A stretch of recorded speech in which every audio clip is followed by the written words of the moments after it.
Olá, meu povo! A gente deu um tempinho aí, sem botar aula para vocês, tá? Mas é porque a gente sabia que tem muita coisa para assistir. Aliás, o Ronald me chamou a atenção de uma coisa interessante. Poucos de vocês têm assistido às aulas. Não esqueçam que vai aparecer no simulado. Então, fiquem atentos, porque no final do ano fica aquela correria por nota, nota, nota, e as aulas estão aí como base para as provas de vocês, as avaliações, tá? A gente está quase na reta final, estamos começando a fechar, a gente está fechando hoje o livro 6, já começando o D, tá? Vamos fazer os capítulos 15 e 16 de vanguardas, e aí semana que vem a gente tem mais um encontro, e em seguida também, e praticamente a gente está fechando, tá? Então fiquem atentos. Bom dia, boa tarde, boa noite, professor Ronaldo, mais um encontro com o Boa, professora senhor. Paula. Embora mais um momento aqui, mais um momento Nosso, aqui né? de aula, de Outro dia, um arte. professor me mandou uma foto dizendo que estava assistindo as nossas aulas do SAT no YouTube. Eu falei, ai, meu Jesus, é mesmo? Que bom, né? É muito tempo livre para o senhor estar assistindo aula dos meninos do primeiro e segundo. Aí ele, mas eu gosto. Eu falei, tá bom, sigamos, né? Bom, Qual é o prato do dia, professor Ronaldo? Diga aí. rapaz, como diz um velho sábio, é ver e não ligar e fingir que tá tudo bem. Vamos embora, vamos seguir na vida, a vida que segue, como diz um sábio, a vida que Vamos lá, segue com suas gente. transformações, inclusive na arte, né? Pois é, e esse é um grande momento de transformação, porque vanguarda europeia é tudo que na vida a gente precisa, quebrar, romper, inovar e dizer não ao passado de vez em quando, né? De vez em quando dizer não ao passado. É engraçado, né, professora Paula? Falando em passado, né? A gente vê o conceito histórico, né, da história, né? E a história é a ciência de ver o passado para refletir o presente, para não repetir os erros no futuro. Aí eu lembro da música lá, aproveitar o momento do cubismo, futurismo. Eu vejo o futuro repetir o passado, eu vejo um museu de grandes novidades e o tempo não para. Isso é Cazuza falando de Nietzsche, né? Eu não sei bem se ele estava com Nietzsche na cabeça, mas que Dialoga, dialoga. é aquela velha história, né? Como alguns autores, eu estava aqui lendo o Cioran, e o Cioran, como é o pai do pessimismo, ele tem umas coisas tão pessimistas que chega a ser otimista, né? Sabe? Que é aquela coisa da desconstrução, né? Você desconstrói tanto que você termina deixando Construindo, de olhar aquilo que o Nietzsche construindo. fala, né? De olhar o poço e o poço passa a te olhar, né? O velho poço, hein? Olha o É, poço de novo. sempre o poço. Vamos lá. Então, Vamos lá. nesse primeiro momento, a gente vai falar um pouco do cubismo e do futurismo, né? Que são duas vanguardas. O futurismo aí com uma representação bem clara dessa questão das vanguardas, até porque vanguarda vem do francês e quer dizer olhar para frente, né? E olhar para frente é pensar o futuro. Então, cubismo você já abre aí com a obra do seu Pablo Picasso, uma das referências mais cubistas que a gente tem, não é? E que gosta muito de frequentar provas, inclusive provas de vestibular. E o cubismo, de vez em quando, namorando um pouco o expressionismo, né? Vai e Verdade. vem. Tem obra que a gente. Inclusive, o Picasso, o cubismo de Picasso, vai lá na arte pictórica lá da pré-história, né, da história antes da escrita, e ele relê muita coisa das cavernas e faz de forma cubista. É, E ele traz muito uma preocupação na arte com a questão existencialista, essa angústia, os acontecimentos, e ao mesmo tempo aquilo que, né, dialoga com o destino da humanidade, e tem muito a ver com a preocupação, né, do Rousseau, na ideia do bom selvagem, né, e quando foi que a humanidade já teve melhor, inocente, né, que é aquela velha história que o pessoal sempre repete de forma errada. o homem nasce bom e a sociedade o corrompe, nunca foi uma ideia de nascer aqui e agora, né? E sim, quando é que a humanidade não nasce nos primórdios da humanidade, em que as pessoas conseguiam viver de maneira mais simples e menos preocupada com o poder, com as conquistas, com os jogos, né, sociais, porque era tudo mais simples. Então, essa é uma grande preocupação de alguns pintores, artistas e pensadores que vão invadir aí o século XX, carregando aí o peso ainda de um certo niilismo, né? Sim. E as vanguardas, gente, é bom a gente relembrar isso, a gente já falou na outra aula, muito aí no início do século, na virada desse século, vocês lembram que no final do século XIX já havia toda uma projeção para uma mudança, não é? Para uma quebra, uma ruptura.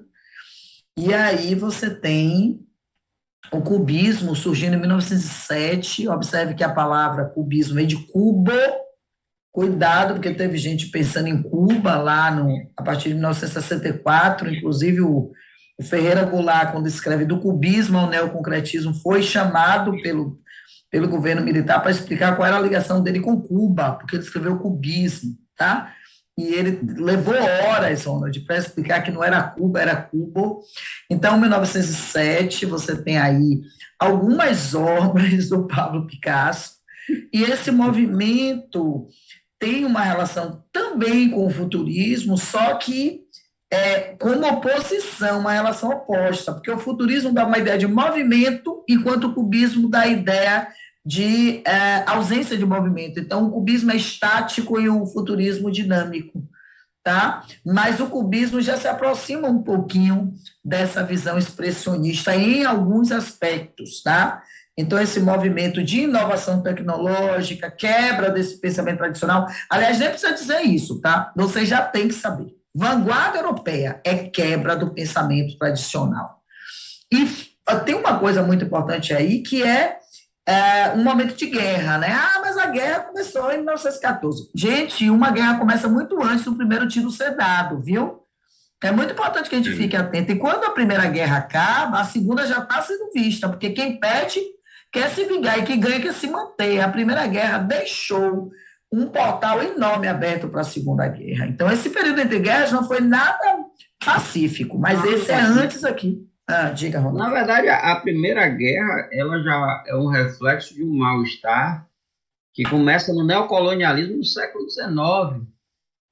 Sim, Então, aquela ideia como os países europeus vão ocupar as terras no continente africano, na Ásia, e aí você vê toda a Alemanha recentemente unificada no século XIX, está ali se sentindo em desvantagem nos lugares que ela e de fato está, né? Porque ela vai encontrar povos diferente de povos que os ingleses vão dominar no continente africano, que terminam conseguindo separar para governar de qualquer jeito os povos ali que estão sendo dominados.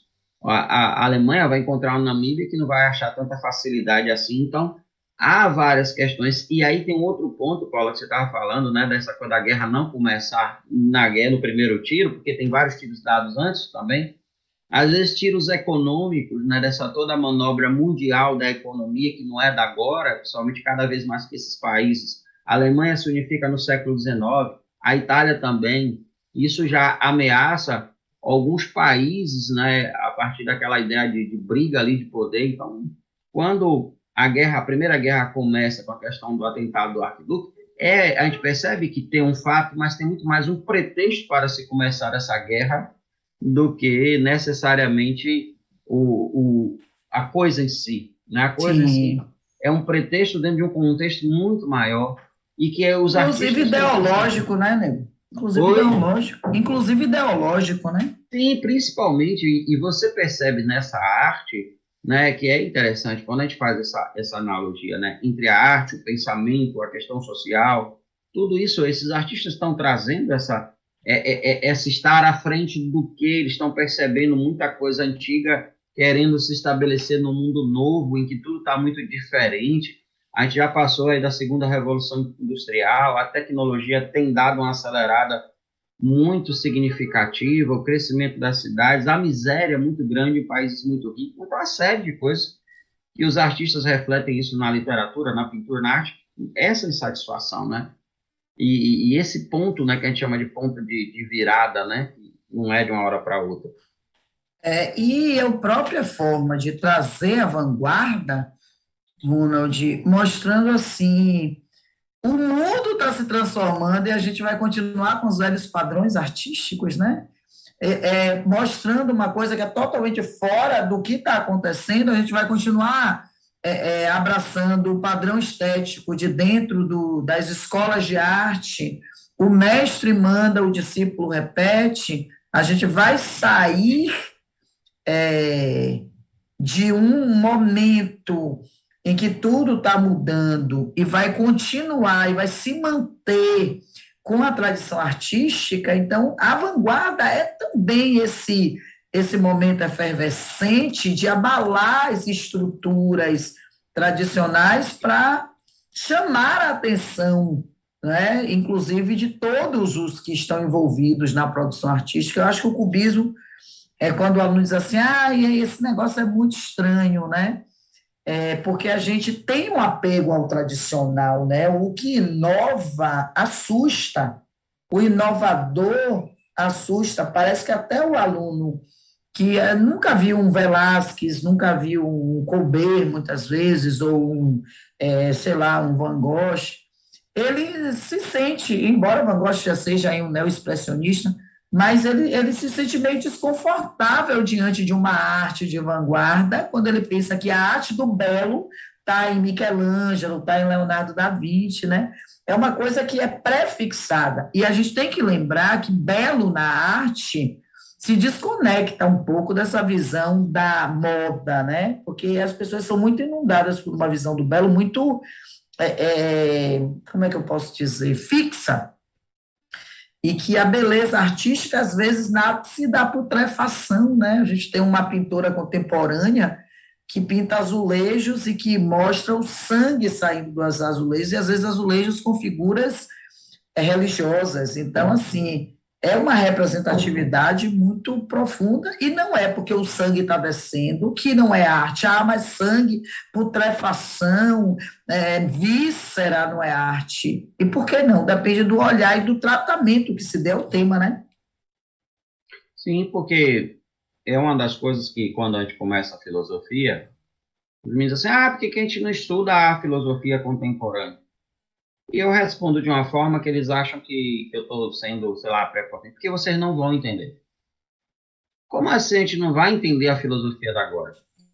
Porque é aquela velha história, você vai estudar arte, a gente fez um passeio ao longo desse ano, mais uma vez, na história da arte.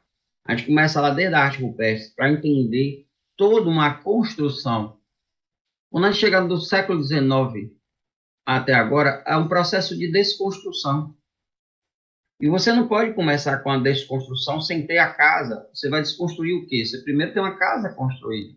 É essa casa construída e alicerçada que está sendo desconstruída. Então, essa base fundamental, né, de você entender, o cubismo é uma crítica a formas pré-estabelecidas que vêm do clássico, né, e que hoje está muito complicado, né, você que é professora de literatura, Paula, também, né, eu digo também porque eu assisti muito a aula sua de literatura, e eu já dava aula de literatura e eu só aprendia, né, e eu via, assim, aquela questão do gosto que você tinha em falar de literatura e percebe, assim, o professor quando gosta de uma coisa, porque ele bebe nessa fonte, né?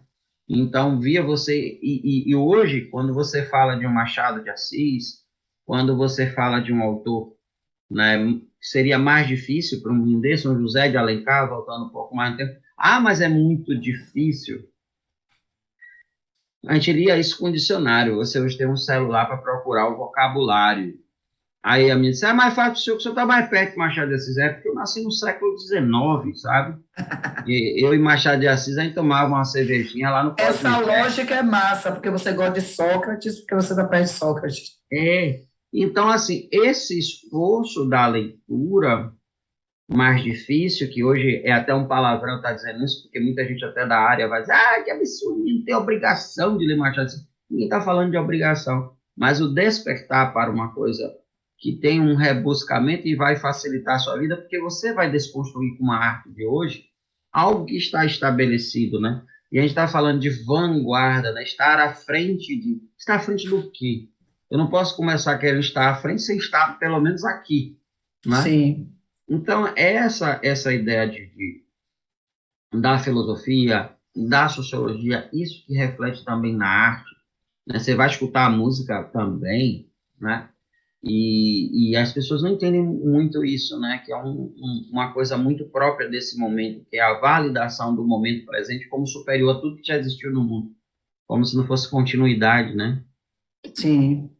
E tem umas coisas assim que eu acho legal, porque, por exemplo, eu estou falando do nascimento do rock no terceiro ano, falo do Elvis, e é muito difícil que um menino entenda Elvis sem ele entender, por exemplo, James Brown, sem ele entender o soul, sem ele entender o blues. E aí um aluno hoje me fez uma pergunta que eu achei bem fantástica, por que que o blues, o jazz, né, o soul não vem, não se tornam, já que o Brasil bebe tanto nos Estados Unidos, por que que isso não se populariza?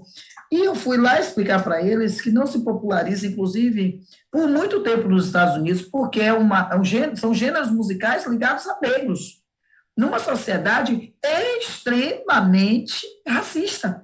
E vou dizer racista mesmo, não pode falar raça. Na época se falava racista mesmo, Não, tá? e a própria ideia de racismo é pessoas que separam o mundo em raças. Exato, exato. Exatamente para escalonar, não é? Então, quando você olha, inclusive o movimento desses gêneros musicais estão ligados o movimento evangélico protestante americano, que é bem diferente do movimento evangélico protestante, sem polemizar, gente, isso é só informação.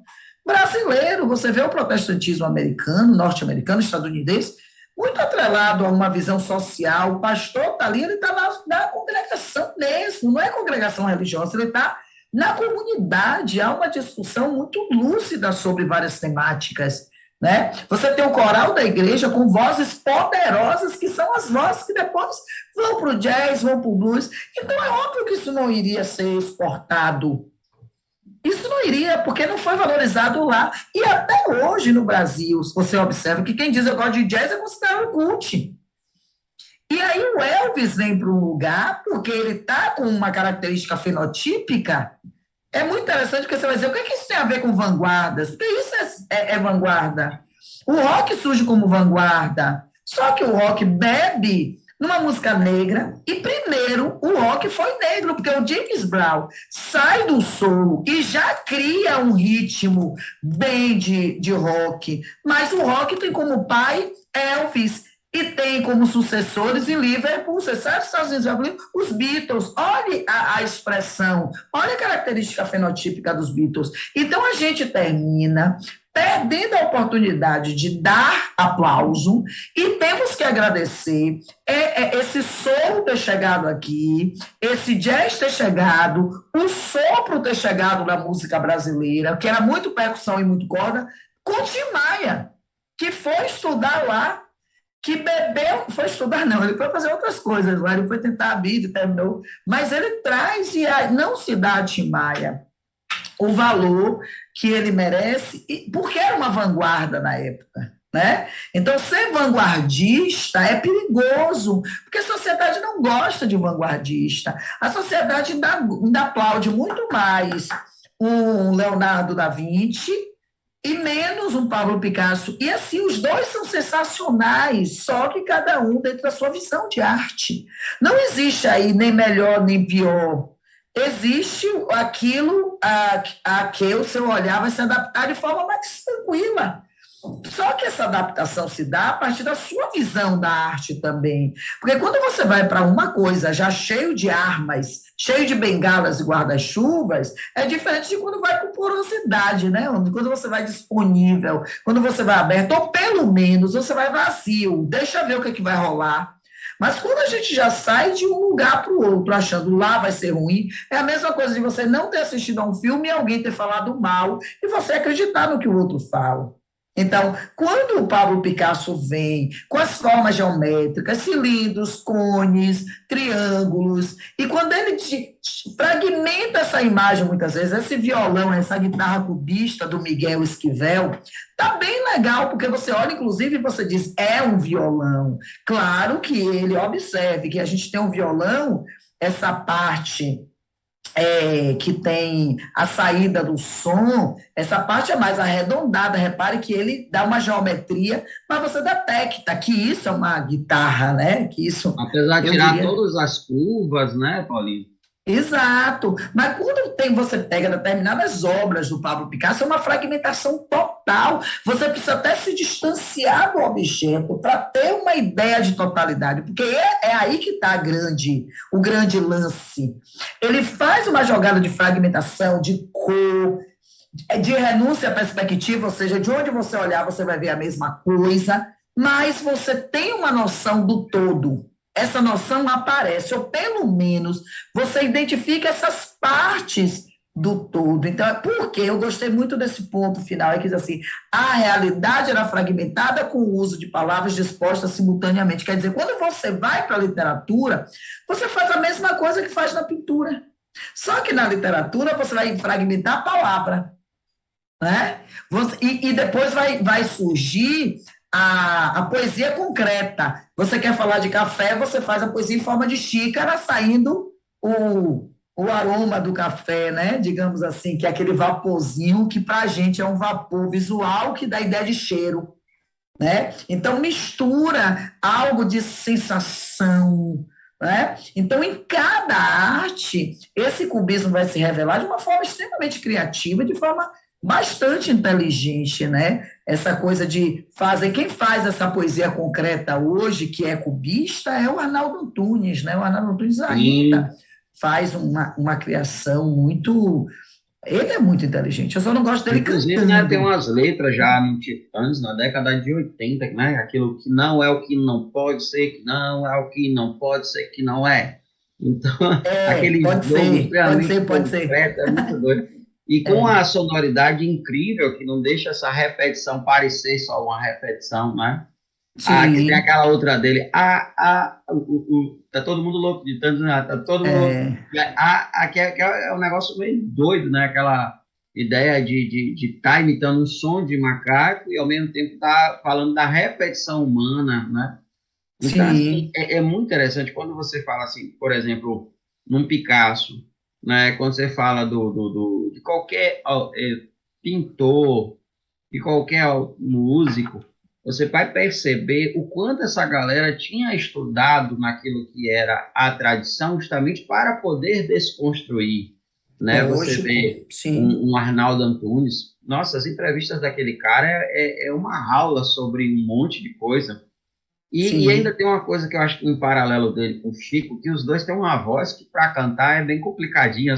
Agora, as músicas deles, só eles cantam muito bem, né? Uhum, é. Então, E mas mistura é cantar com fantástico. declamar, né? Ele declama Sim, cantando e canta declamando, ele saboreia as sílabas, e ele tem um tom. Repare que Amor, I Love You, de Marisa Monte, é piegas, é demodê, deixa eu dizer que sim, te amo, mas quando ele entra com um fragmento da obra de Primo Basílio, tinha suspirado, dá uma erudição à canção sim. impressionante, né? Sai do piegas, do quase, sei lá, arrocha, letras de dor de cotovelo, para de repente o declamando ele é uma voz diferenciada, agora cantando Não, não, realmente aquela voz grave, tinha um suspirado.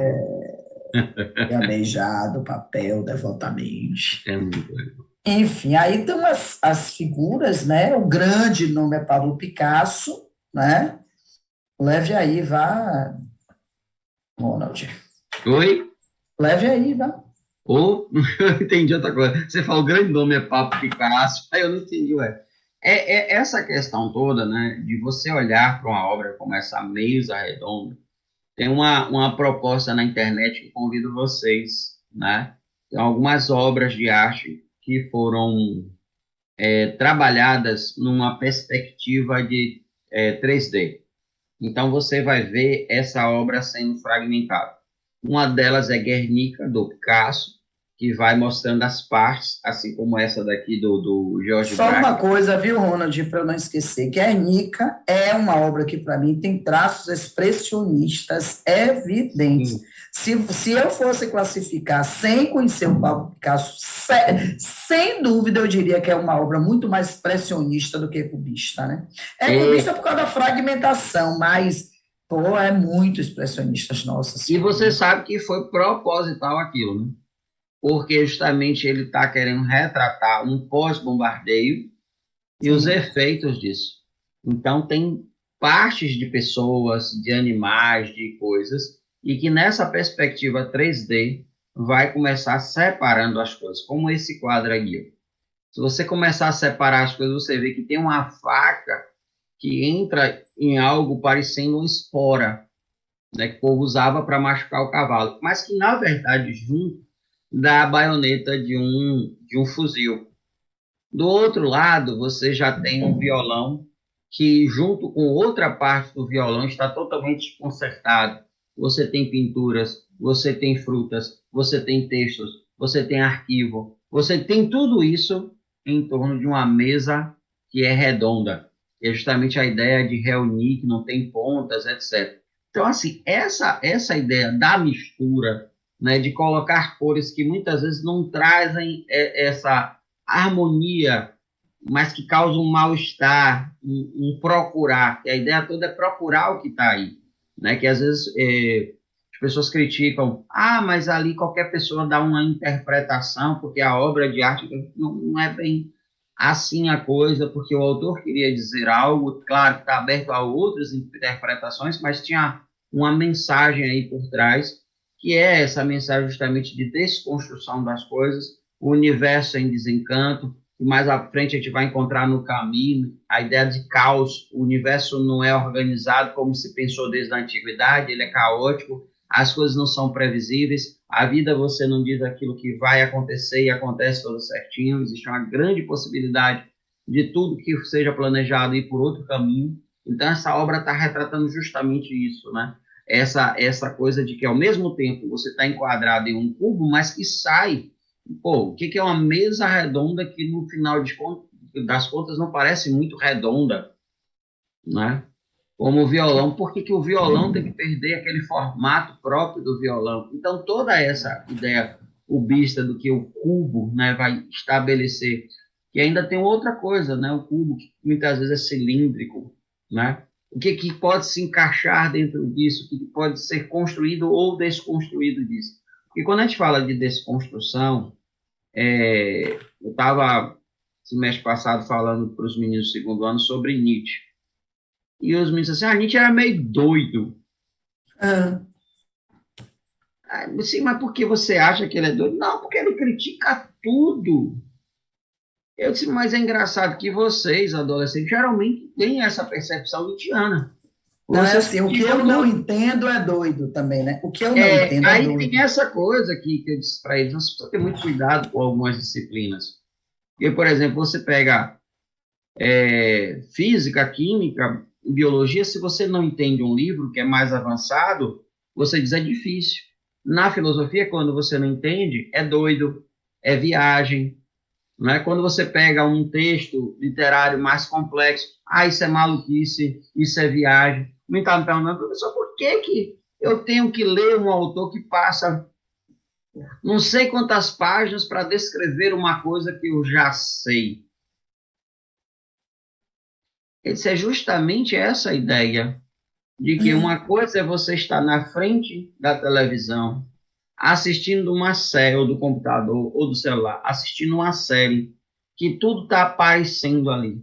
Outra coisa é mexer com a sua imaginação, né? É você conseguir, na sua cabeça, sem enxergar aquele lugar, imaginar aquele cenário do castelo, imaginar como era aquela mesa, como é que as pessoas se vestiam, né? E isso é um poder muito interessante que hoje até a própria neurociência está mostrando como isso era bom para a memória, esse exercício. Sim. E lembrando, né, de que um desses caras aqui, que é o Diego Rivera, era marido da grande Frida Kahlo, né? Então, imagine Frida Kahlo e Diego Rivera, que casal excêntrico, né? Ela que é uma expressionista de mão cheia, inclusive É, para se você trouxe uma coisa aí autorretratar. que eu não estava nem lembrando dele, né? Que é uma figura muito engraçada no filme, né? Conseguiram retratar aí o cara, alguns atores, né? Vivem tanto a personagem que você, quando olha a imagem, não consegue desassociar da interpretação. Sim. E uma outra coisa, gente, é que nos nomes das telas cubistas, eles faziam questão, muitas vezes, de colocar o que eles estão retratando, até para facilitar a vida de quem olha, né? Porque às vezes, se o cara botar aqui a cadeira amarela, o espectador vai olhar e vai dizer, é uma cadeira, Pelo menos é uma mesa redonda, que não é tão redonda. que não é tão redonda. E assim, vejam que todos vivem um período muito, nascem num período muito próximo, mas morrem em períodos bem diferentes. Repare que o Juan aqui morre em 1927. O Pablo Picasso é o que mais vive, vai até 1973, né? Vive bastante. Então, a gente tem períodos históricos que eles viveram todos, né? Na adolescência, na juventude, né? Eles vão pegando, pelo menos todos pegaram essas vanguardas que vão acontecendo, né? E você tem a escultura cubista que se confunde muitas vezes, né, com a escultura futurista, mas que tem aquela diferença que o futurismo trabalha exageradamente com a questão da velocidade, com a questão das máquinas, tá? Então, e assim, a escultura futurista, eu não vejo tanta representatividade em provas, né? Onde não sei o que você acha, mas assim, eu vejo muito a pintura cubista e às vezes a literatura cubista, né? Mas a escultura é pouco explorada e eu acho que é até pouco comentada, né? Mas que Sim. com a era tecnológica, os materiais de escultura já são outros, né? Você já tem o uso de materiais como aço, como ferro, como alumínio, alguns produtos, alguma matéria-prima bem diferente do que via nas esculturas anteriores, menos gesso, menos mármore, menos pedra e mais mesmo produto dessa tecnologia, né? Sim, e o grande problema da escultura é aquilo que você falou. Se a pintura já tinha que ter uma legenda, um nome, você imagine a escultura. E aí, por exemplo, isso aí é um cavalo. Aí vocês, como assim um cavalo? Onde é que está o cavalo na coisa? E o Deschamps, ele ganha uma notoriedade, né? Você vê que o Constantine já não tem tanto uma notoriedade como o Deschamps por uma questão muito mais voltada para obras que foram compor partes de arquitetura, que ganharam depois exposições mais bem posterior. Mas outra coisa que você estava falando da confecção. Eu não sei se você vai lembrar dele, um colega nosso, Paulo Guinho. Hoje ele é o nome, né, Paulo Oliveira, o nome dele é Arte Paulo Guinho. Hoje ele é professor da Universidade Federal, né? E ele trabalha bastante com essa coisa da escultura. Ele escultou e esculpe em metais, né? Então, todo um trabalho ali de soldade, um monte de coisa. E você vê ele dizendo que até hoje essa dificuldade, né? Porque quando você agora mesmo aqui no dia que teve, está tendo uma restauração de algumas peças ali dos orixás que como são bem criticados, porque tem gente que, né, já fez até abaixo-assinado para tirar do dia que os orixás, porque é uma representação, é uma confusão danada. Mas ali a questão do Tati Moreno, que é um cara que trabalha com metal, e isso Que dá são um lindos, trabalho que são terrível, e as lindos peças são grandes, né, monstruosas. e bem feitas, cheias de detalhes, né? De novo, a questão do nome, gente. Eu disse a você, olha, Às vezes o cubismo se confunde com o futurismo, mas o futurismo está muito preocupado com a tecnologia, com a velocidade, diferentemente do que a gente está vendo aí. Aí vem o nome, né? Cavalo, está em inglês, tá?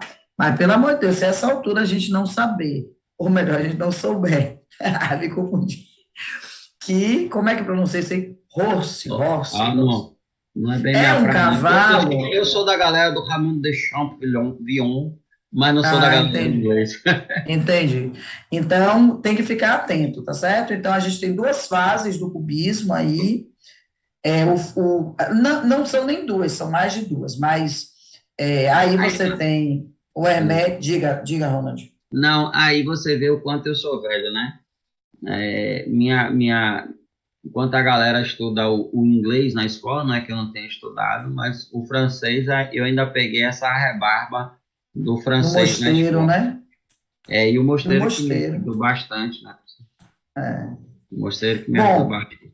aí a gente tem a fase do cubismo hermético, que é o cubismo analítico, e o cubismo sintético, tá? Então, quando você tem um cubismo hermético ou a fase analítica, você tem essa decomposição, é a fragmentação de que a gente vem falando, tá? Então, você olha a fragmentação e você consegue perceber o objeto na sua totalidade a partir de ângulos variados, tá?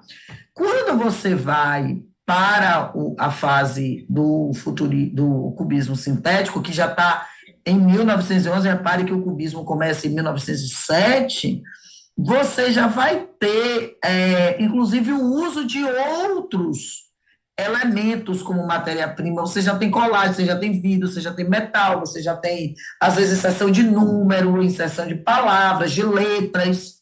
Então, quando você vai usar outra matéria-prima, muda a concepção estética do próprio objeto, já é uma colagem. Em matéria de questão de prova, já que as vanguardas gostam tanto de estar em provas, e vocês, em última instância, farão vestibular daqui a 2 anos, né? Vocês precisam Para ficar o mais ano. focados nessa visão Ah, analítica. não, eles Dois, são. porque eles É são verdade. primeiro. Eles vão fazer como treineiros, né? Mas, Para o ano assim, eles já fazem, né? No segundo ano. o cubismo analítico é muito mais presente. Eu diria até que o Pablo Picasso produz muito mais o cubismo analítico, tá, do que o cubismo sintético. O sintético é mais um produto de uma inovação da inovação. O cubismo é inovador e traz a ruptura. O cubismo sintético é a ruptura da ruptura já, né? Então você sai dessa coisa, porque quando você usa metal, né, já não é pintura só, tá? Já parte para outras formas de concepção das artes plásticas, o que dá como é que eu posso dizer, uma visão, não é, diferenciada, com mais ainda fragmentação, tá? Aqui você tem a Tarsila do Amaral que também vagueia por vanguardas, né? A Anitta Malfatti, a gente vê muito como expressionista na maioria das vezes. Já a Tarsila do Amaral vai por uns caminhos diferentes, mas ela é muito cubista, né? Trabalha muito com as formas geométricas, tem algumas telas dela. O que eu acho diferente nela é que ela gosta do colorido que a gente não percebe tanto em Pablo Picasso, né? Não sei se é porque é brasileiro e aqui a gente é do colorido, a nossa paisagem tropical favorece também. O que é que você acha, Ronald? E ela consegue ter uma coisa mais limpa nas imagens, né? Enquanto ele mistura Sim, demais, ela consegue você olhar e identificar certas coisas.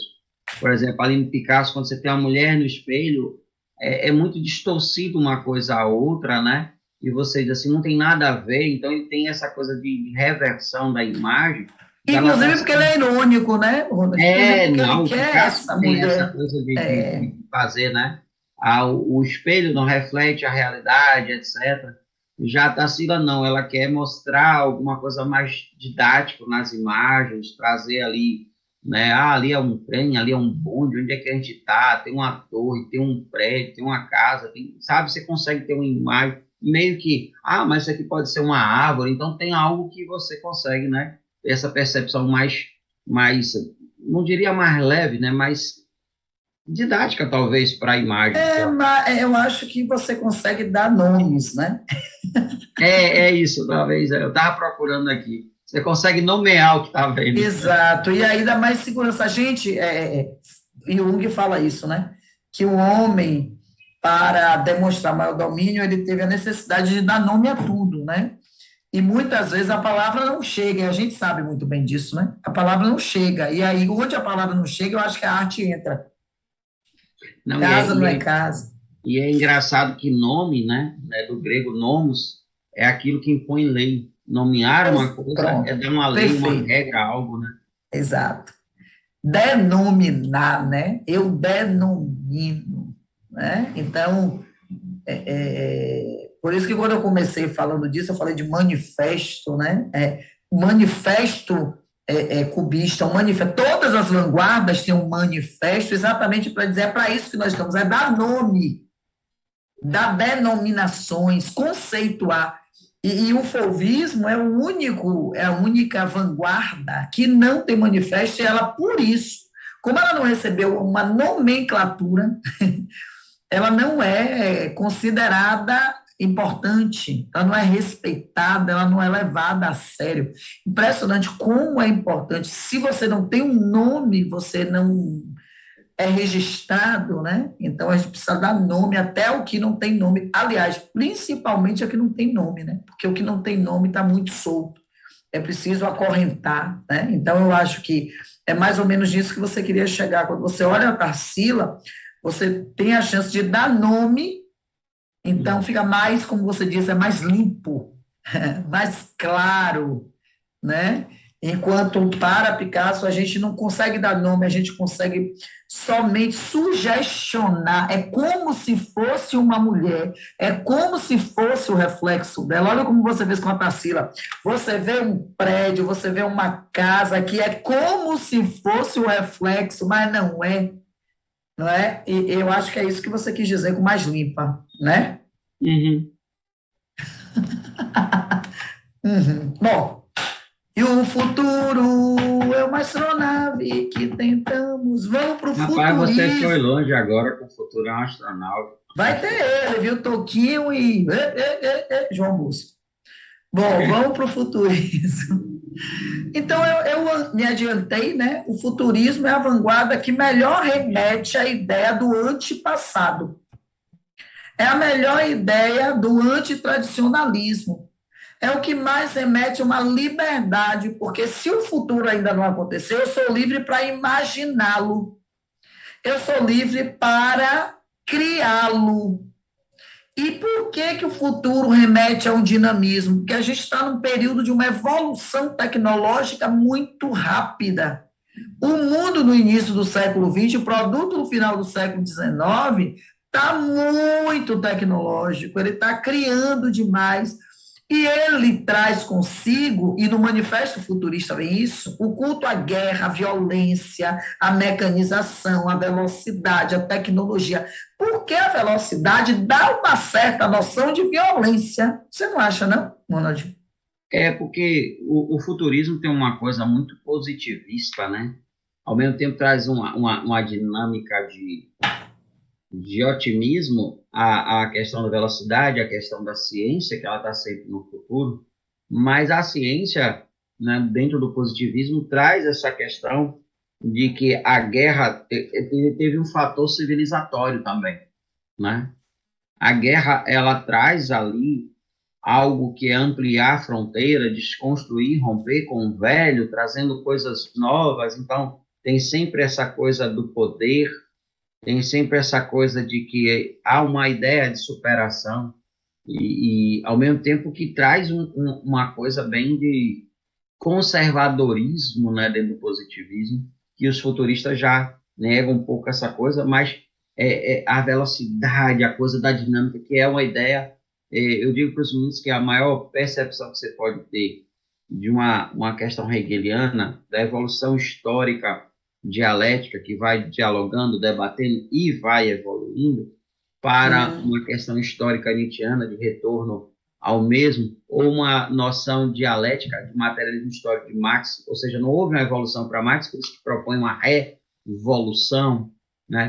Então, a revolução está sempre dentro dessa coisa de fazer o novo, mas dentro da questão futurista tem uma ideia de evoluir, né? E essa evolução foi feita com a dialética, uma guerra, né? Embates, e assim segue a humanidade. Sim, eu queria que você aproveitasse que você está com a fala e falasse um pouco dessa relação do futurismo com a iconoclastia. Sim. Veja, o problema do ícone, né? A gente tem dois momentos da questão iconoclasta. Na verdade, são três, né? Desde lá do passado, quando a Igreja Católica Ocidental e a Igreja Ortodoxa, de um modo geral, separam que a possibilidade de imagem, né? Daquela discussão, Deus não pode ser retratado. Os orientais tomam isso como algo que não pode ser tridimensional, não pode ser imagem, não pode ser uma pintura real, tem que ser algo que tenta retratar o tecnológico, ou o tecnológico teológico. Aí, quando É você lógico. chega no protestantismo, você tem uma percepção de que o ícone, na verdade, agora tudo generalizado a partir da imagem, deve ser condenado porque não pode ser retratado. O sagrado não pode ser retratado, né? E aí, quando você chega nesse momento, qual é a ideia de você trazer ícones e trazer o futuro? O que você pode produzir de imagens do futuro e aquilo que é de fato o futuro, né? Porque, assim, tem uma percepção muito interessante de tempo, que é uma discussão do que é real. Quando a gente fala presente, eu tenho o presente. Quando a gente fala de futuro, a gente ainda não tem isso. Quando a gente fala de passado, também não tem isso, né? Então, por exemplo, tem algumas dimensões religiosas que falam assim: para eu ter um bom futuro, eu tenho que lançar no passado a ideia de que eu não posso ficar me arrependendo, eu tenho que lançar o passado como uma construção que valeu a pena para o meu presente, que é uma construção para o futuro. Aí eu vou tecer uma linearidade. Só que quando você faz isso, você tem que desconstruir toda a possibilidade de imagem que você tem na cabeça.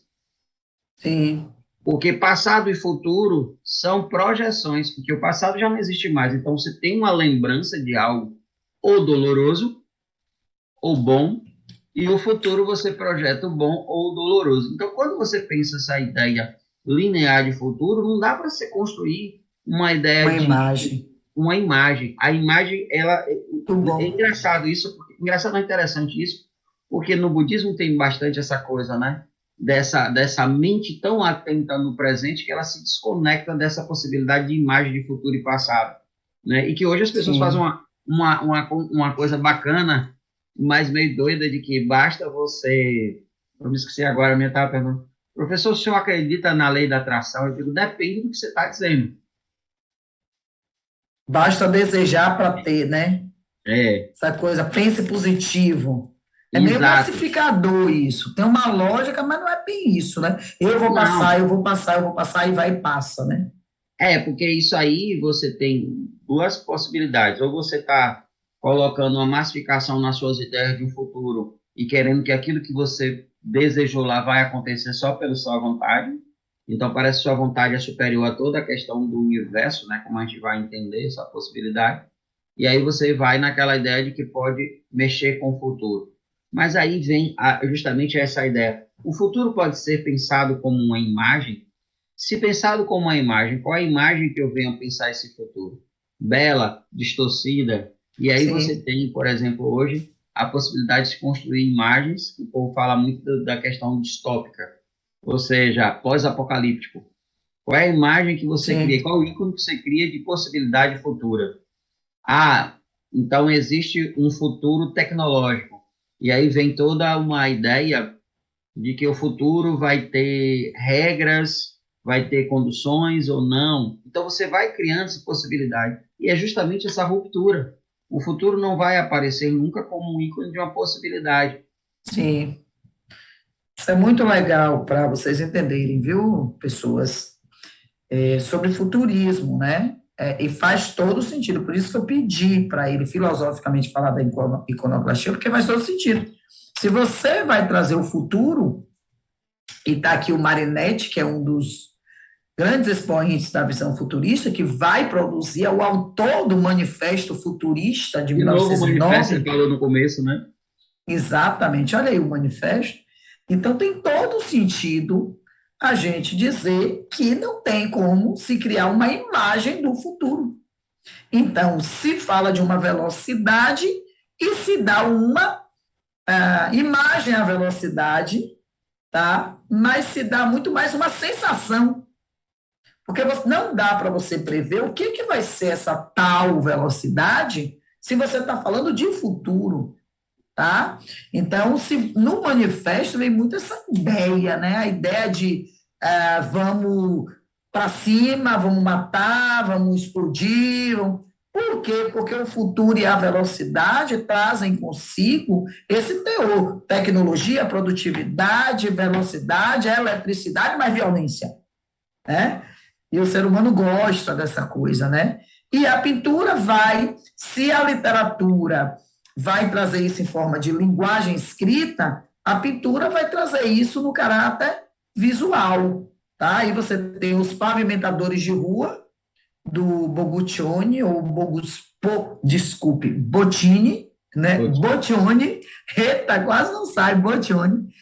E essa coisa da forma plástica mesmo. O que o futurismo tem que é importante quando você for fazer uma questão?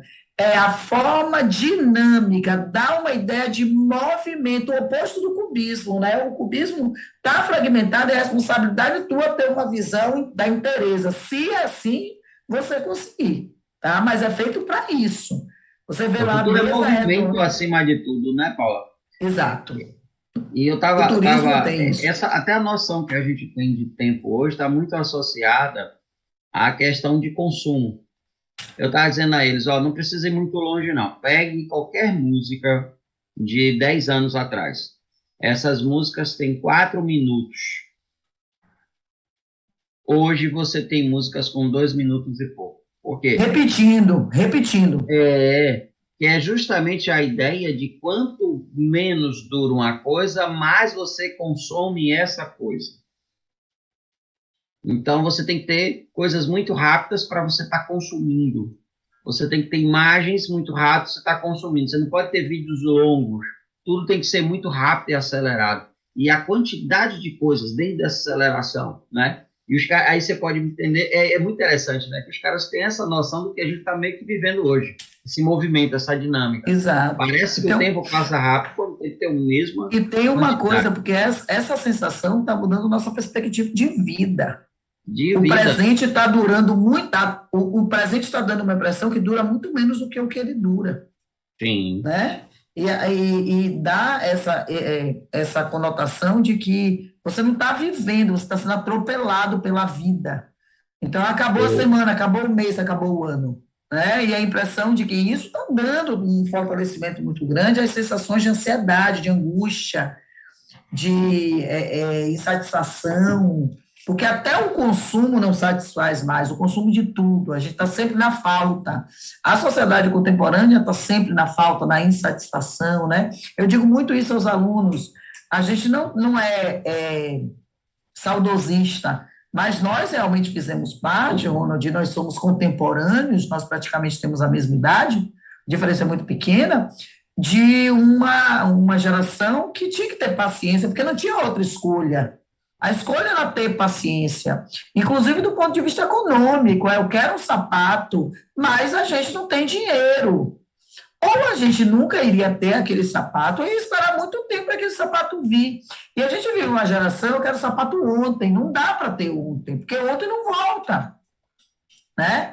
Então é tudo muito rápido, acelera. O WhatsApp agora tem uma ferramenta que você acelera 1,5, 2, e aí a ideia é acabar de ouvir, né? A ideia é nem ouvir, acelera a ponto de nem ouvir, né? Eu quero a aula gravada, mas eu não tenho paciência de ouvir a aula gravada. Eu boto o professor, um aluno me disse, eu boto vocês para falarem a velocidade de 2 vezes. Eu falo, nossa, dá para ouvir? Dá, porque às vezes vocês falam devagar. Então, essa questão futurista Já está sendo. E são vocês que falam, viu, meninos e meninas? São vocês, não é a gente, não.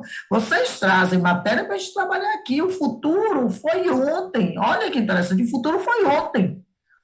Gente, a lógica diz que o futuro é amanhã. A gente não vive amanhã hoje. A gente planeja, mas vocês não planejam, projetam. E há uma diferença muito grande entre planejar e projetar. Então, quando a gente vê uma meninada insatisfeita, infeliz, ansiosa, angustiada, com TDAH, é muito produto de escolhas inconscientes. Escolhas inconscientes. Não estou dizendo que é consciente que você faz isso, mas há uma escolha. Pelo menos a gente está tentando te dizer assim: está acontecendo, tenta fazer uma reversão disso, porque é por sua saúde.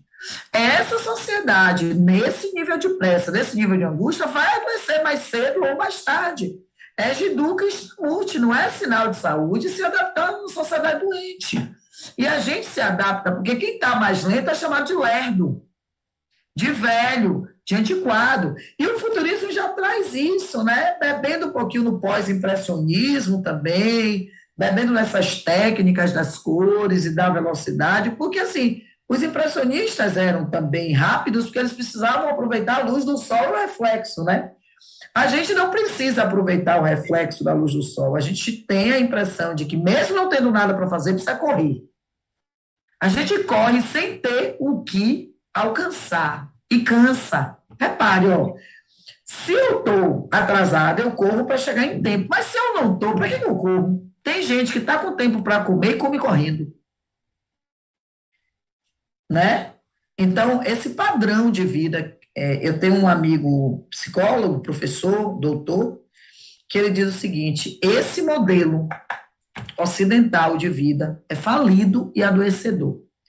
E quanto mais a gente observa esse modelo, mais a gente diz que ou o ser humano busca essa viagem para dentro, para ele se freando, ou se ele vai no fluxo dessa vida louca, ele vai adoecer. Como já está adoecendo, né, Ronald? Eu acho que a gente já está. É, e você vê como as estruturas, de um modo geral, de trabalho e de tudo, elas trabalham justamente nessa dinâmica de ter que estar colocando coisas. Você faz todo um trabalho aí, não tem que fazer não sei o quê, porque o menino tem que ver isso, tem que mandar não sei o quê, porque, assim, essa dinâmica. Ontem eu tive um pouco de. Eu tive um insight, assim, muito rápido, né? De vez em quando a gente tem que lembrar algumas coisas que a gente já viveu para não se perder muito no novo, né? Eu estava aqui, eu fui andando fazer umas coisas aqui perto, coisa que eu não fazia há muito tempo. Quando eu estava voltando, estava no pôr do sol. E eu me parei olhando aquilo ali, mas a cabeça dizia assim: não, tem isso para fazer, tem que não sei o que, tem que mandar isso, tem que fazer aquilo. Né? Aí eu parei, peraí. O momento agora é para olhar isso. Uhum. E eu fiquei, meu Deus, poxa, peraí. Sabe aquela coisa puxando você? E aí eu lembro que em 2020, no Carnaval 2020, antes da pandemia, eu fiz um retiro. Eu resolvi não ir para o Carnaval nem nada e fui fazer um retiro num mosteiro no interior, lá em Jequitibá, né? E no mosteiro eu comecei a viajar um pouco nisso e eu percebi que os dias que eu fiquei lá pareceram maiores do que os outros dias. Eu ficava andando lá, desligava o celular, não tinha necessidade de estar com o celular. Uma hora ou outra que eu pegava para tirar uma foto, mas não era, a importância não era a foto, mostrar para os outros, era eu ver aquilo que estava lá para se ver. Porque às vezes a gente quer mostrar tanto que a gente não termina nem vendo, né? E essa coisa da percepção de que não tinha muita coisa ali, então eu conseguia ouvir o canto dos pássaros, sentir o vento, olhar as folhas das árvores caindo no chão, ver uma série de coisas que no dia a dia a gente não vê. Então, essa coisa que os meninos dizem assim, meditar é difícil. Não é, primeiro a gente precisa prestar atenção no mundo, prestar atenção no que a gente está vivendo. E essa noção futurista, essa coisa de corrido, até as esculturas, tudo está nesse movimento, né? Como você consegue perceber essa imagem do Botini, né? O cara está andando, de tão andando, correndo, parece que ele vai, né? Vai se estendendo, se desfacelando ao mesmo tempo, né? Dá essa sensação de que parece que ele está sendo perdido nessa dimensão da velocidade. E é bem isso porque o que que faz a gente se esvoaçar mais? A maior velocidade. Então, quando você vê que ele está se esvoaçando, é porque ele não está andando, né? É interessante isso, porque se ele estivesse andando, primeiro, o espaço entre as pernas seria menor. E segundo, esse vento, porque teoricamente esse prolongamento é o vento. E quanto maior a velocidade, maior esse vento, né? Então ele está muito acelerado. Eu olhei e disse assim, gente, esse cara está correndo. Parece que tá assim, aquele Quando a gente filme está Flash, né? dirigindo, O The isso, Flash, o cara, vum, exato, aí você só vê a cor, você não vê mais o cara, você vê exato, a cor correndo assim, né? exatamente. Esses, essas questões dessa rapidez, né? O movimento acelerado. Muito legal essa imagem aí do Boccioni, né? Bom, e Sim, aí vem o cubismo e o futurismo no Brasil, que a gente foi falando um pouquinho, né? A gente falou da Tarsila, a gente foi falando, e ela está aí de novo, né, com a Bapuru, e esse movimento, essa vanguarda futurista, foi acolhida no Brasil, no modernismo, na geração de 22, né? O manifesto, inclusive, partes do manifesto foram lidas na Semana de Arte Moderna, né? Parte do Manifesto Futurista. E aí vem aquilo tudo que a gente já falou, né? Enaltece o que? A modernidade, a tecnologia, a violência. Não vai ser diferente. Eu vou voltar só um pouquinho para a gente concluir, porque a próxima tela já é surrealismo para Ronald deitar e rolar e com Sigmund Freud. Mas, assim, a ideia do futurismo no Brasil não vai ser diferente da ideia do futurismo no mundo. Né? Então, você vai ter só que no Brasil eu acho que mistura um pouquinho, sabe? Você vê não é assim, muito, desculpe, Paulinha, não é algo muito que você identifique com um momento separado. sim. Por exemplo, você tem a Tarsila aí, essa tela é considerada expressionista, mas ela trabalha algumas questões aí que podem ir além do expressionismo. Eu acho até que beira o surrealismo aí, não é? Então, assim, é muito difícil a gente detectar, exceto com casos específicos, como é a Anitta, expressionista, é o Cândido Portinari, expressionista, o Lazar Segal, que vem para cá e daqui a pouco se considera brasileiro, mas é muito mais comum a gente ter o expressionismo do que o cubismo, por exemplo, no Brasil, né? Aí vamos para o dadaísmo e para o surrealismo, né? Vamos ver se dá para a gente dar conta dessas duas vanguardas. Se não der, não se preocupem, a gente semana que vem vai estar junto de novo e a gente conclui esse capítulo e faz o 17 sem problema nenhum. Mas vamos lá, aí você tem a figura do Deschamps, essa figura Sim, icônica, né? Que é o Deschamps. E o é dadaísmo é uma muito. figuraça, né? Ele é. E tem muita entrevista dele, porque ele viveu bastante, né? E é importante, assim, dizer que o dadaísmo é a mais violenta, no sentido de ruptura, é a mais radical das vanguardas, viu, gente? Porque a lógica do dadaísmo é quebrar a lógica, né? E Então, pode desculpa, vir. Paulinha. É essa a Nada. lógica do dadaísmo, e como sempre, né, tem sempre um manifesto, e aí tem um lugar que é o Cabaré Voltaire, que é o grande ponto dos manifestos, né, e que eles vão ter como base uma ruptura radical com tudo aquilo que a gente chama de estamento, né? Não dá para você pensar a arte mais da mesma maneira, né? A arte agora ela tem um papel que vai estar muito associado a questões até do inconsciente, né? A arte agora não pode mais ser pensada como algo que você vê e só te toca a estética do sensível, do ponto de vista objetivo desse sensível, né? O tato, olfato, tal, não sei o quê.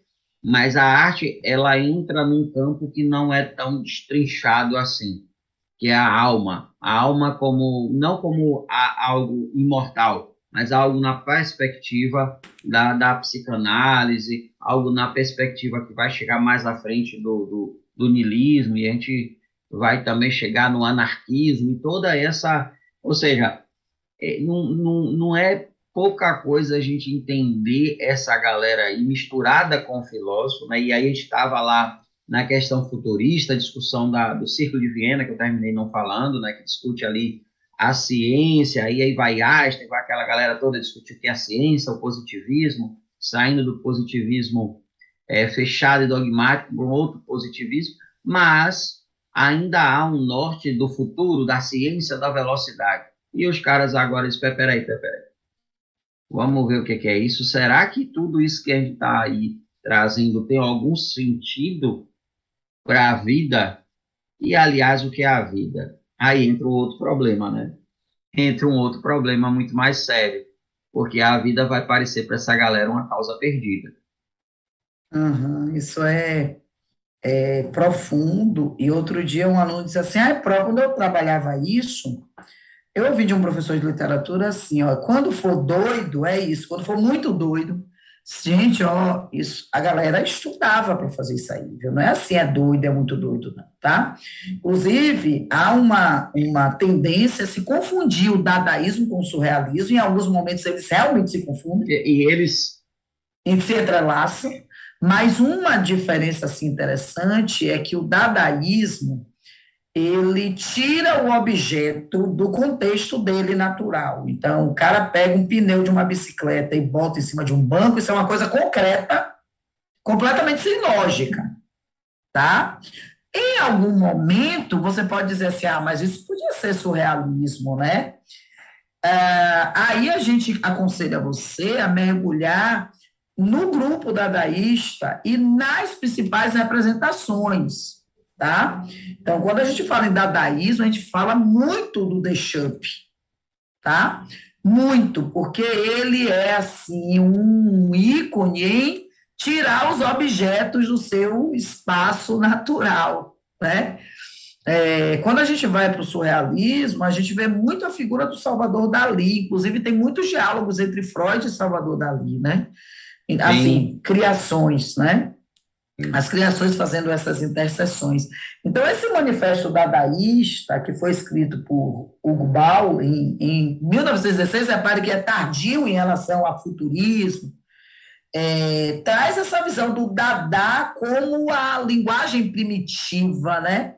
E isso já é meio da linguagem do inconsciente, né? De você pensar assim, Gugu Dada, né?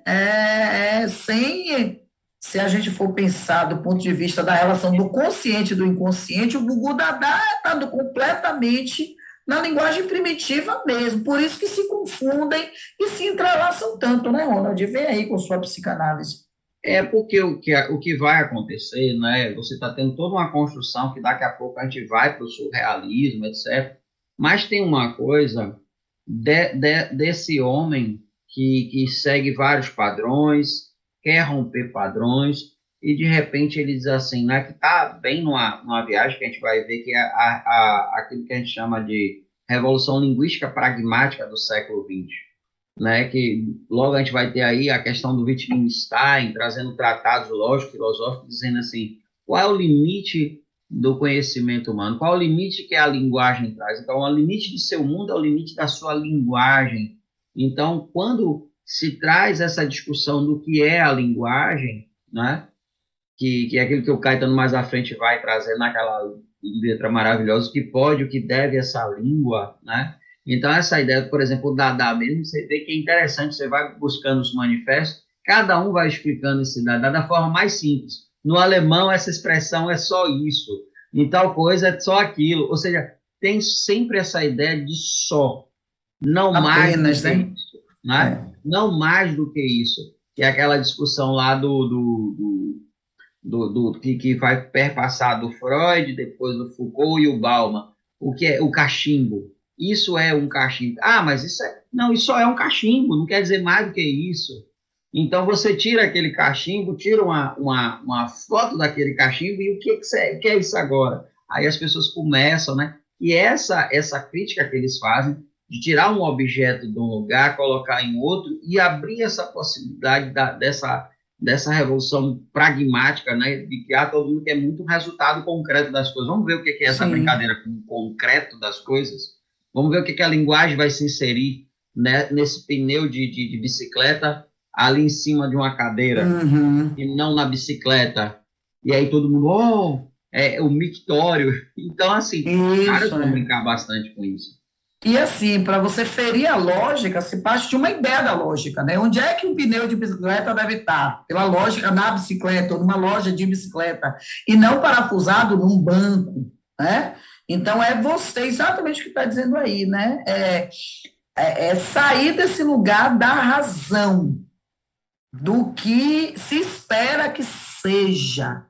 Então, você vai migrando do sentimento que essa lógica traz, e, obviamente, eu disse a vocês, né, que é o mais radical, porque é irreverente, porque é livre, porque é espontâneo, porque é o absurdo, é a arte o absurdo, é o irracional, é o que rompe com a tradição de forma mais intensa, é a desordem, é contra a guerra, contra o valor burguês, é a crítica ao capitalismo. Então, quando você junta tudo isso, na literatura é muito interessante como vem, né? Porque a poesia mais dadaísta é a mais famosa, né? Do Tristan, em que ele diz: pega o jornal, escolha um artigo, corte uma parte, separe algumas palavras, bote dentro do saco, mexa suavemente, tire cada palavra, e na ordem que você tirar, vá copiando, aí está seu poema e vai ser incompreendido pelo público.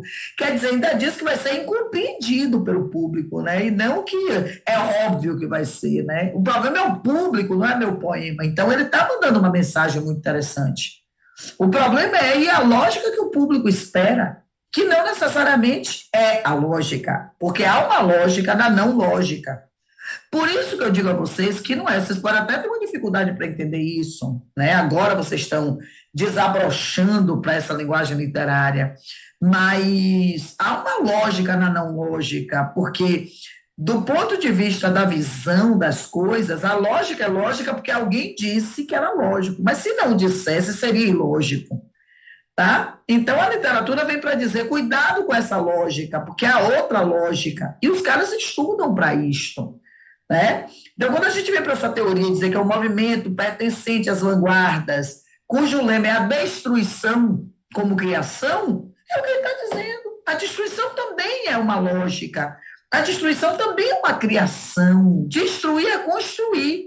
Se eu derrubo um prédio e fica vazio, o vazio é a construção. Então, quando o Tokio diz era uma casa muito engraçada, não tinha teto, não tinha nada. Ninguém podia entrar nela, não, porque na casa não tinha chão. Ninguém podia dormir na rede, porque na casa não tinha parede. Ninguém podia fazer pipi, porque pinico não tinha ali. Por que uma criança enxerga essa casa e o adulto não? Talvez seja porque a criança seja livre das amarras dessa lógica. E a criança adora. E ela, hoje mesmo eu falo, falando do Toquinho, porque eu falei de Vinícius de Moraes, né? E aí veio isso. Vocês conhecem a casa na Rua dos Bobos, número 0? Parece completamente dadaísta o que ele está propondo, né? Porque a Sim. proposta do dadaísmo era a arte solta, espontânea, pautada na ironia É da o liberdade. Plute-Platizum de Raul Seixas. Plute, Não vai a Platizum, lugar não nenhum. vai a lugar nenhum. E tem que ser selado, carimbado, Carimbado, rotulado para rotulado, saber. identificado, avaliado, se quiser voar.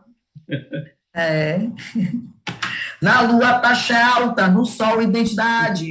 Mas já que seu foguete viajar pelo universo, é preciso o meu carimbo dando sim, sim, sim, sim. Eu lembro do clipe. Não, e o melhor de Ah, tudo é o ah, clipe, né, Paulinha? O melhor de é tudo é o clipe mesmo. dessa música. Nossa. é muito massa. Raulzito faz muita falta em dias como os nossos. Anarquia e niilismo dadaísta. Entre, vá, porque vem a filosofia, se jogue. Pronto, a ideia fundamental desse niilismo, né? Esse niilismo que percorre o século XX ou o século XIX e entra com toda a vontade no século XX, principalmente ali entre e depois das guerras, né? Esse vazio existencial, esse descobrir que a vida pode ser e é caótica, né? É aquilo que a gente vai encontrar um pouco mais à frente do Albert Camus, quando ele escreve A Peste, né? Que você diz assim, meu Deus do céu, parece que estava retratando um momento de pandemia, quando você do nada acontece algo na vida e parece desconstruir todos os seus projetos, tudo que estava pronto, e que seu dia simples de cotidiano se transforma em algo impossível e a vida reflete o absurdo, né? Então, esse niilismo, ele provoca essa ideia de que não existe regras que para a vida. Não existe uma lógica na vida como a lógica desse discurso que sempre termina de se todo homem é racional, Sócrates é homem, logo Sócrates é racional, né? O que é ser racional? O que é ser homem? São essas perguntas que vão nortear justamente quem disse que Sócrates é um homem racional. E aí vem toda uma desconstrução em que a pergunta se faz mais importante do que a necessidade de uma resposta, em que as certezas que agora vão aparecer a partir da ciência, a partir da cultura de consumo. Olha que a gente já está falando de cultura de consumo, para entrar aí numa ideia anarquista, né? Por isso que eu digo aos meus, gente, tudo bem que hoje há toda uma discussão sobre anarcapitalismo, mas são duas palavras que não entram no mesmo pacote, porque a grande crítica anarquista é justamente uma sociedade que consome, uma sociedade normatizada, uma sociedade lógica matemática. E tem um outro lado também. Quando o niilismo aparece lá no século XIX, paralelo a ele tem o positivismo. O positivismo vai inserir na filosofia uma volta à matemática, mas não é só uma volta à matemática, mas uma filosofia matemática do Frege, do Wittgenstein, do Bertrand Russell, que vão estabelecer que para filosofar é preciso ter uma lógica tão precisa quanto matemática. Então, essa reviravolta, né, dessa revolução pragmática linguística vai dizer, peraí, quando eu digo Dada, né, o que eu estou querendo dizer? Quando eu digo morrer, será que eu estou falando de morte? Né? Morte e vida, Severino, mais à frente, para a gente pensar o que é a morte, o que é a vida, ou aquela ideia da discussão lá dos deuses americanos, o que é um homem escravizado que ainda pensa estar vivo, né? O que é vida, né?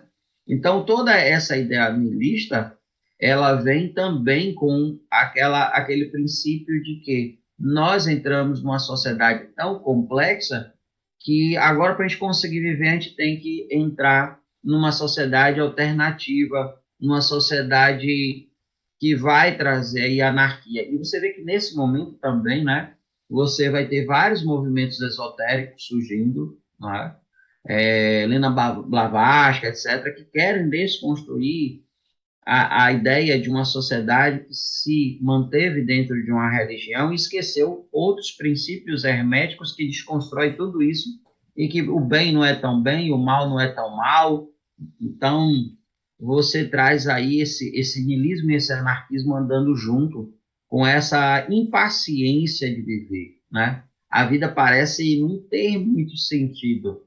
E aí, quando você vai para um Heidegger, inserir tempo, ele vai tentar justamente mostrar que o sentido da vida não existe igual para todo mundo. O sentido da vida é refletir sobre a morte, para, a partir dessa finitude, dar sentido ao presente e à vida, porque a morte ainda é futuro, ela não é uma realidade. A vida é uma realidade. Então, essa ideia de tempo, né, que desconstrói um pouco aquele tempo de movimento do futurista, com agora a ideia do anarquista, aquele que não tem muito uma sociedade tão organizada e que a vida não tem tanta certeza como se teria a partir da ciência, a partir da ideia de noção de Estado, essa ideia de bem-estar social que vai aparecer desde os liberais.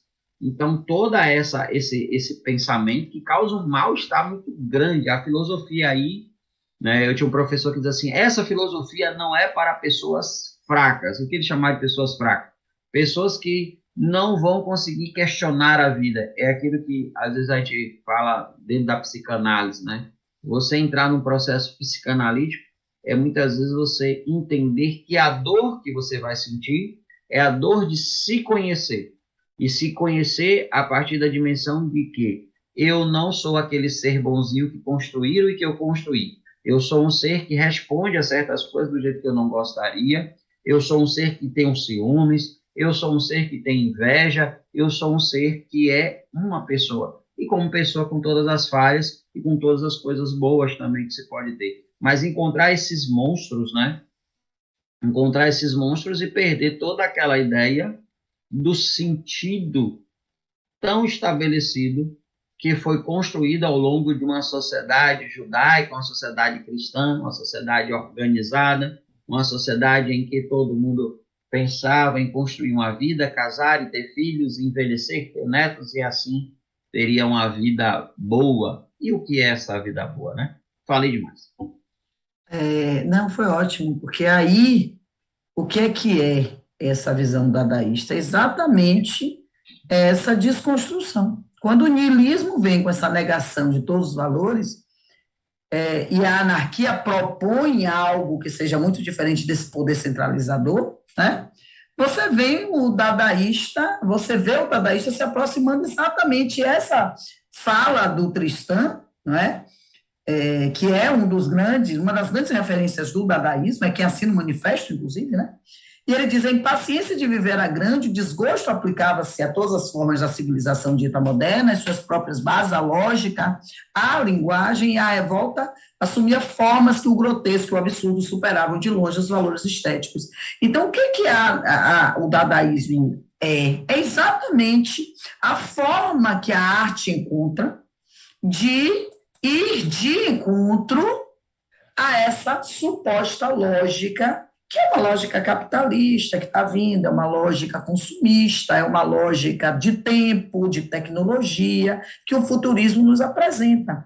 Então, a pintura vem com sonhos, aí já começa a dialogar com o surrealismo, retrato absurdo, começa a dialogar com o surrealismo, a fotomontagem, olha aí, no final, exatamente uma coisa que a gente vai trazendo, né? A gente vem trazendo desde o início do dadaísmo, porque dialoga demais, não é à toa que o material traz as duas juntas, né? E a arte não tem nada a ver com gosto, a arte não existe para ser gostada. Então, assim, o que os artistas agora vão trazer é exatamente essa concepção de que, olha, a gente não vai produzir uma arte para você gostar, né? A gente vai produzir a arte que tem um sentido para a falta de sentido que a gente quer trazer como vanguarda. Aqui a gente tem um Flávio de Carvalho, essa imagem já apareceu, inclusive, no Enem, tá? É um artista brasileiro, performático, tá? E que está aí, a performance está muito atrelada à apresentação da arte na vida cotidiana. Aí você tem que se perguntar, vem cá, qual é a lógica disso? E quem disse que é para ter resposta, né, Ronald? Não, e o mais interessante é que o Flávio Carvalho, um cara que um grande artista, ele foi além, né, da questão da arquitetura.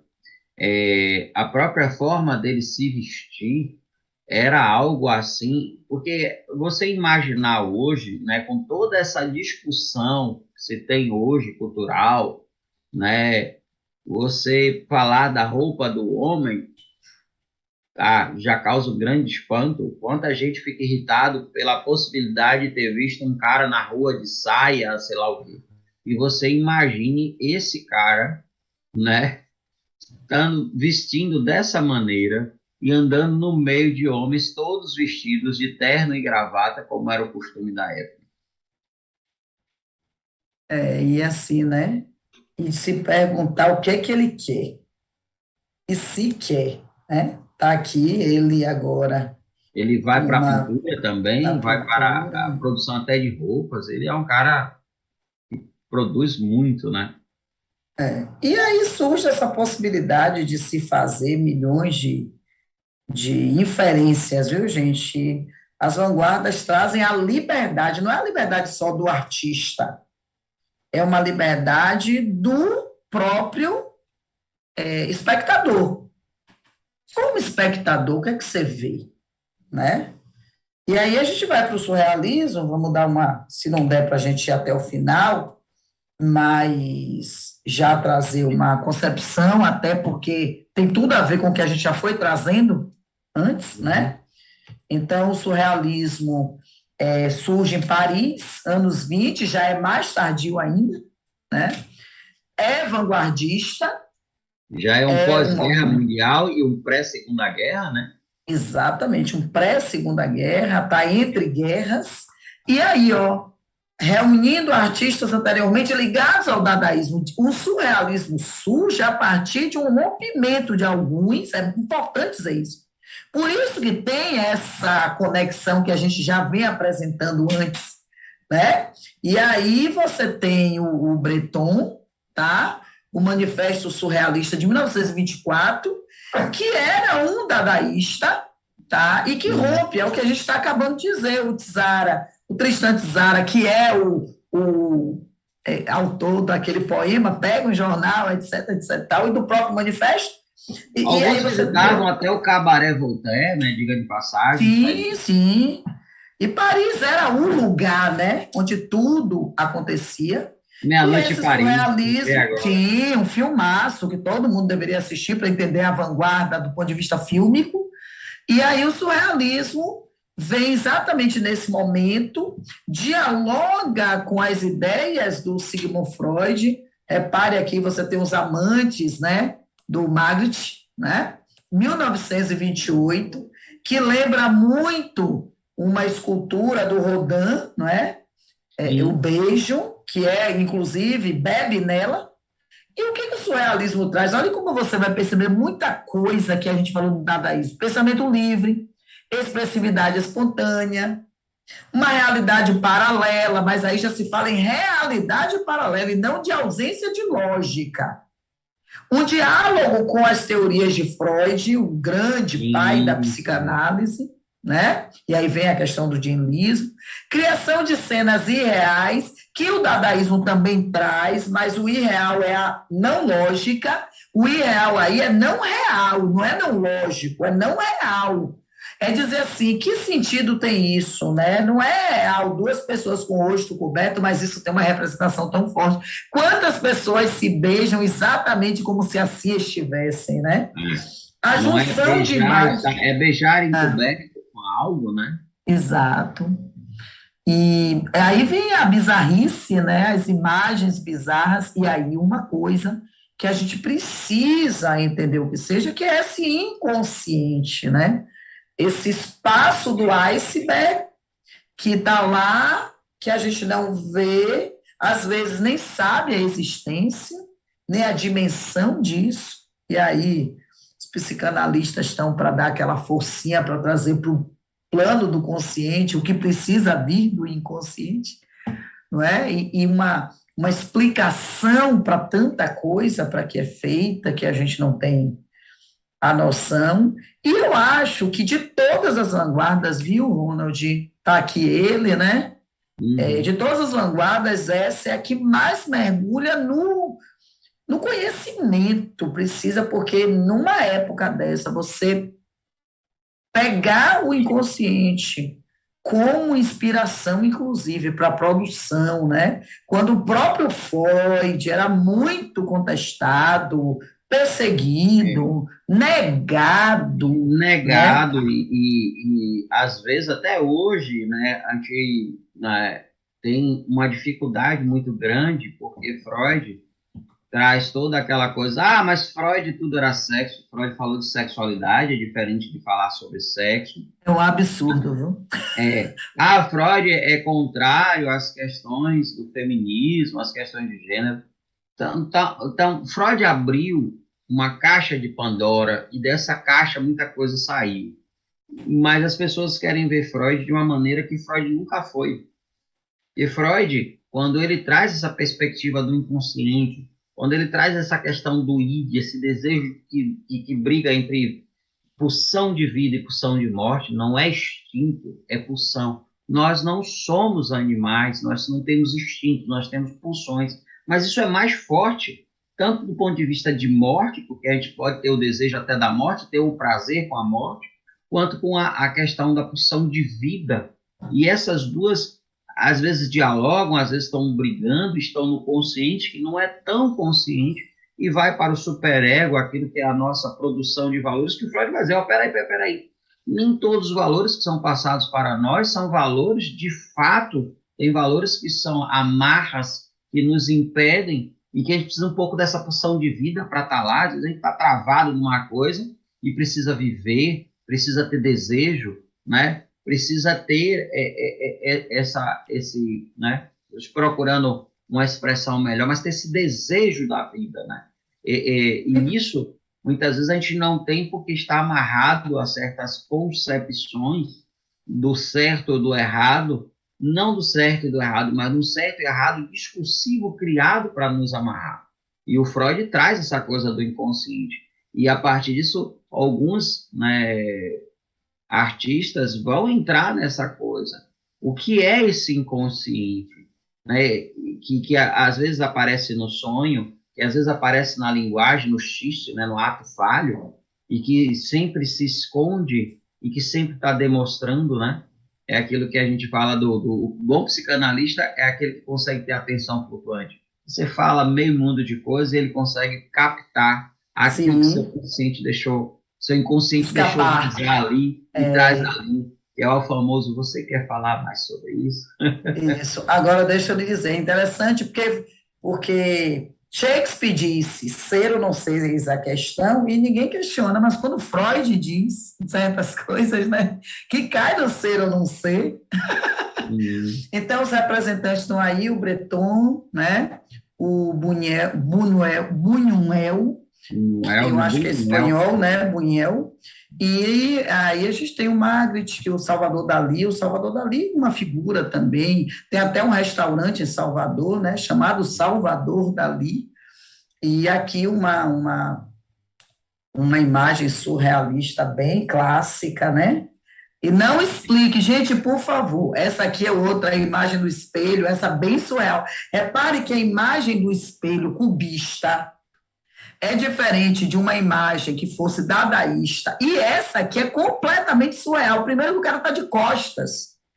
E a imagem do espelho está de frente e sem o rosto. Isso aqui, para o psicanalista, se uma pessoa chega e diz a ele, eu sonhei que eu estava de costas para o espelho Não, não. e sem rosto.